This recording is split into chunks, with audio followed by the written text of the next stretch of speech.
Bonjour à tous et bienvenue dans cette nouvelle vidéo.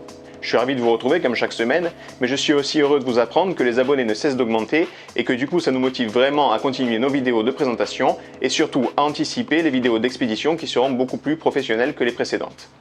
Aujourd'hui j'ai envie de vous parler un peu de technique, on va parler de communication pendant nos expéditions et aussi sur d'autres activités. Je vais vous parler de notre talkie-walkie Motorola. Donc comme je vous le disais, aujourd'hui on va parler radiocommunication, on va parler Motorola T80 Extreme, c'est le modèle que l'on possède chez Altrimont, c'est celui qui vous accompagnera dans vos aventures les plus ambitieuses mais surtout les plus extrêmes. Vous pourrez l'amener avec vous sur des expéditions pour la communication longue distance, mais aussi sur des grandes voies pour la communication entre l'ouvreur et l'assureur. On va commencer avec la composition de la mallette, donc elle est très bien organisée, doublée de mousse pour le maintien des éléments. Comme vous pouvez le voir, donc il y a les 4 T80X. Il y a aussi 2 chargeurs doubles, plus leur prise d'alimentation secteur 220 volts. Vous avez aussi 4 Dragon, 4 oreillettes avec micro, les notices d'utilisation. Et chaque radio est équipée d'un clip ceinture amovible. Donc ce Motorola il est composé d'une antenne relativement courte pour la communication, d'un pontet inférieur pour les Dragon, d'un pontet arrière pour le clip ceinture, également des deux côtés ainsi qu'à l'arrière un grip caoutchouc pour le maintien. De ce côté-ci le bouton pour la communication, juste au-dessus le bouton pour activer la torche LED placée sur le dessus, juste au-dessus de cette LED un branchement de jack pour le micro-oreillette, à côté la molette d'allumage et de réglage du volume. À l'avant, les boutons de réglage de paramètres ainsi que des canaux, plus au-dessus l'écran LCD rétroéclairé. Plus bas, la prise jack individuelle pour l'alimentation. Et encore plus bas, les 2 points d'entrée pour le chargeur secteur. Pour parler du chargeur double, donc il est alimenté sur secteur 220 volts, branché à l'arrière avec une prise jack. On peut voir 2 LED pour l'indication de charge des appareils. On peut également donc retirer les parties plastiques pour brancher soit directement les talkie-walkie, soit tout simplement, si on les retire, les batteries et les placer sur le socle. La batterie, elle, est remplaçable et amovible, donc tout simplement par une batterie du même type ou par des piles LR03 en cas de besoin.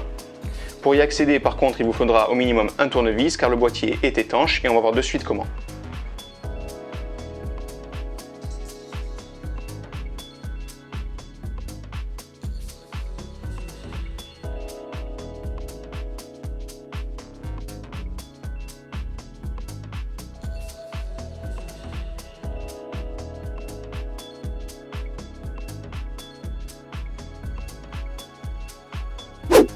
Le point fort de cette radio pour vos aventures, c'est qu'elle est résistante au choc, et je peux vous le confirmer, très résistante au choc.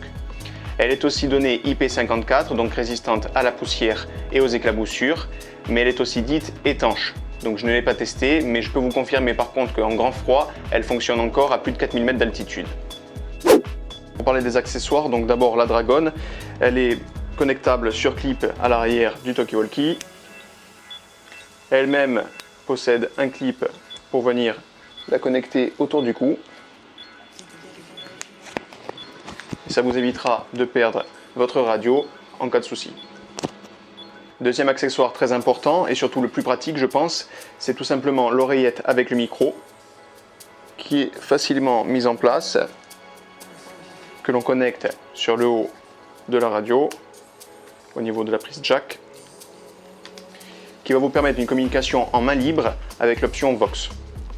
Enfin, comme son nom l'indique, le clip ceinture qui va être très pratique tout simplement pour l'accrocher à la ceinture ou encore à la bretelle d'un sac à dos. Pour parler un peu technique, sur l'écran LCD, on peut voir en haut à gauche l'indicateur de charge de la batterie pour vous donner votre autonomie restante. Ensuite, le chiffre du haut qui vous indiquera les canaux modifiables de 1 à 8. Et sur le chiffre du bas, ce sont les sous-canaux qui sont modifiables de 0 à 121. Cette radio, donc, elle est dotée de plusieurs fonctions. Il faudra rentrer dans les réglages pour les modifier. Je vais vous en citer quelques-unes, mais il y en a beaucoup plus. Donc, tout d'abord, le groupement d'appels. Ensuite, il y a aussi le mode scan. Vous avez aussi le mode Vox que je vous ai parlé tout à l'heure pour le kit main libre. Vous avez également le mode vibreur, le mode verrouillage de clavier ou encore tout simplement la réduction de bruit de fond, ce qui sera très pratique dans vos expéditions pour avoir une communication claire, même avec du vent ou de fort bruit à côté. Maintenant, les informations les plus importantes sur cette radio. Tout d'abord, elle pèse seulement 140 grammes, ce qui ne va pas vous encombrer beaucoup en haute montagne. Ensuite, son autonomie en communication, elle est de 16 heures, ce qui est très important. Et elle est aussi donnée de 27 heures en mode veille, ce qui va vous permettre de communiquer avec vos partenaires pendant plus d'une journée. Pour cette radio, donc, on n'a aucun partenaire, par contre vous pourrez la trouver chez beaucoup de commerçants et si vous êtes adepte de grandes voies ou d'expéditions où la communication est importante et souvent saturée, je vous conseille d'en prendre au moins une paire.